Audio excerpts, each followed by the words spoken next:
constitutional rights. I put in... I thought the Constitution didn't apply to you. The Constitution applies to every living man and woman.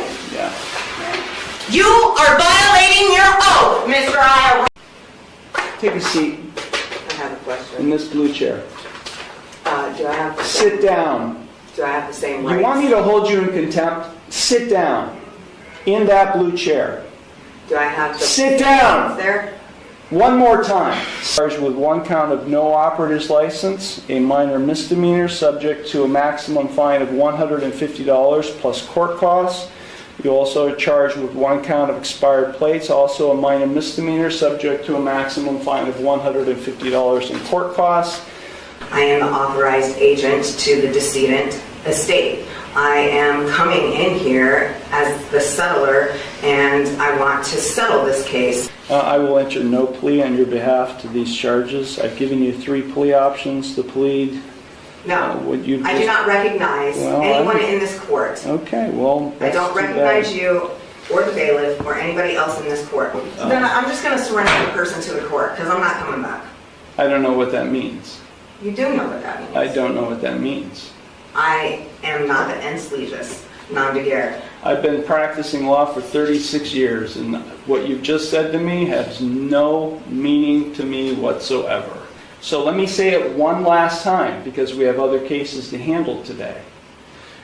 If you don't leave the courtroom and go to the clerk's window and get a trial date, which is what I'm scheduling in this case, I will hold you in contempt of court and I'll have you arrested. You either go to the clerk's window now and get a trial date, or I'll have you taken into custody now. You got it?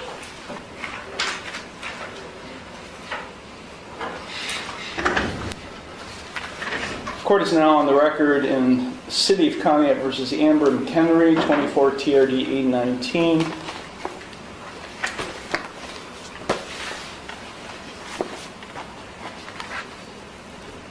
Ms. McHenry entered no plea to charges of no operator's license and expired plates, each of which is a minor misdemeanor. On December 17th, I scheduled it for a bench trial. For January 8th, Henry was given notice of that bench trial. I have a signed receipt in the file showing she got notice of that bench trial. Present on January 8th, 2025 was the law director along with a police officer. Ms. McHenry failed to appear. As a result of her failure to appear, I issued a warrant for her arrest. That was January 8th. It's now over a month later, February 11th, and Ms. McHenry is now turning herself in on the warrant. She is in the courtroom, and she is without an attorney. Ms. McHenry, why were you not here? I have a question about the case. Ms. McHenry, sit down. This is not your courtroom. Sit in that chair. I have a question about the case. That's not the case number that I had. Yes, it is, Ms. McHenry. You've got other cases pending that are set for jury trial. The original case number that I had was like TDR, like 0800 something. And 24 TRD 819. 819. Okay. I was just double checking on the case number. Can you repeat your question then? No. Why were you not here on January 8th?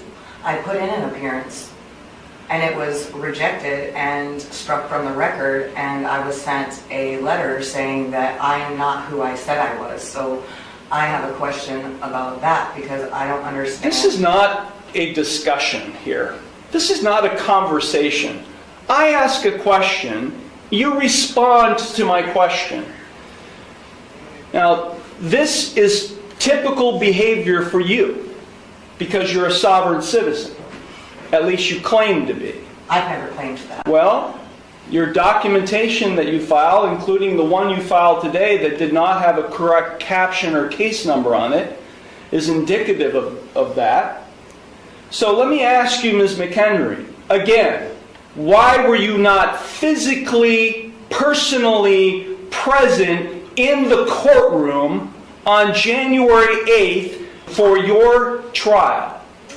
I need the oath and bonds to be put for each person acting as a public official in this case who is acting as a public servant to be put on the record. And I also require the indemnity bond, and I'm going to require the other bonds.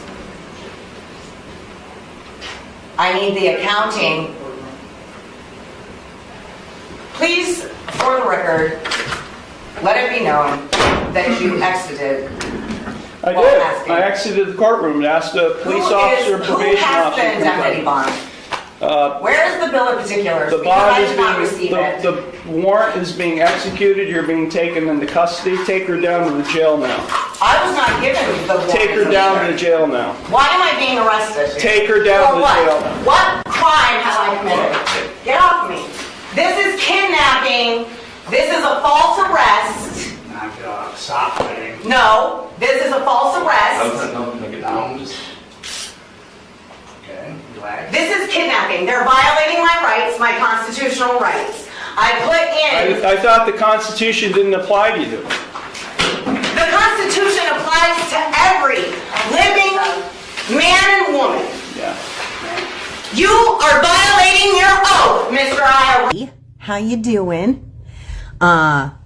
So I went to court today for a bench warrant to deal with a bench warrant that was put out for me, allegedly because I didn't make an appearance in court, but I did turn my paperwork in for that. You're allowed to turn in paperwork. You don't have to physically go to court. Paperwork is the same thing as making an appearance. However, they struck it from the record that I made my appearance. They struck the recusal of the judge from the record, and on top of that, they sent me a letter and they stated that I wasn't who I said I was, that I am who they say I am, which when I asked questions about that, the judge yelled at me and told me he didn't have to answer any of my questions. And then when I asked for the bill of particulars and the indemnity bond, I was arrested and taken into custody and held against my will. And so that's a false arrest. But not only was that a false arrest because it's all based on fraud in the first place, but secondly, they didn't read me my rights. I wasn't read my rights by the judge in the court, and I also wasn't read my rights when I was arrested. Also, they did not tell me what my charges were. So there's that.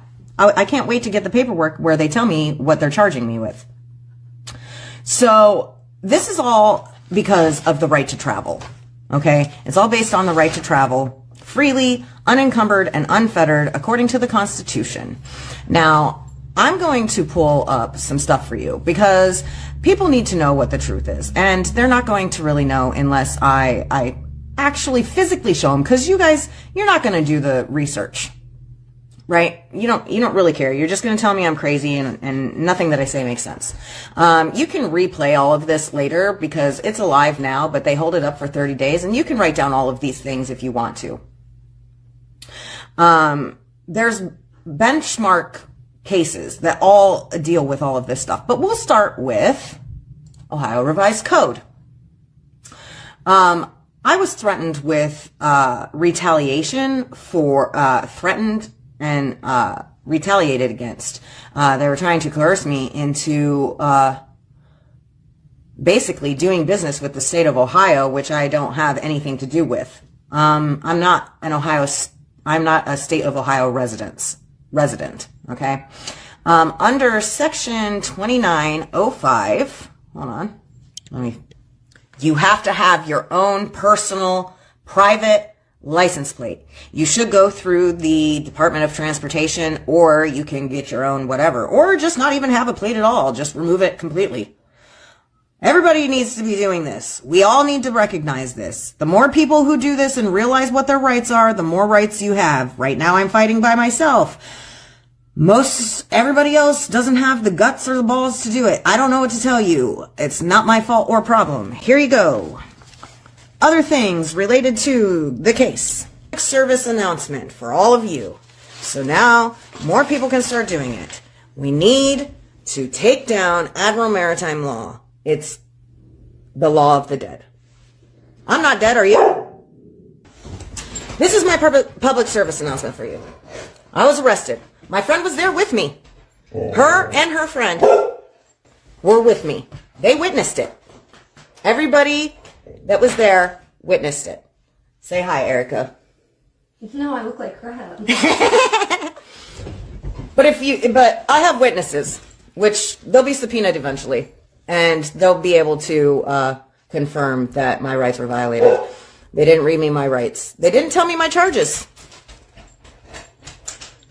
It's called robbery ashore. It's called piracy. Because they're in Admiral Maritime, and I'm common law. They're pirates. And committing treason. So there's that. So, just an FYI, the government's not your friend, and they're not here for you. You have to know your rights, and you have to exercise them. I'm still learning the policy and procedure part of it, but I know the law. Okay, the court is on the record in City of Pontiac versus Amber McHenry, case number 24 TRD 527. Court is in receipt of a pretrial report. Mr. Lewis. Thank you, Your Honor. We may have a resolution of the matter, should the court be willing to accept it, whereby the city would dismiss the fictitious plate charge at defendant's cost, and Ms. McHenry would then enter a plea of guilty to the two remaining charges of failure to reinstate driving under suspension and expired plates.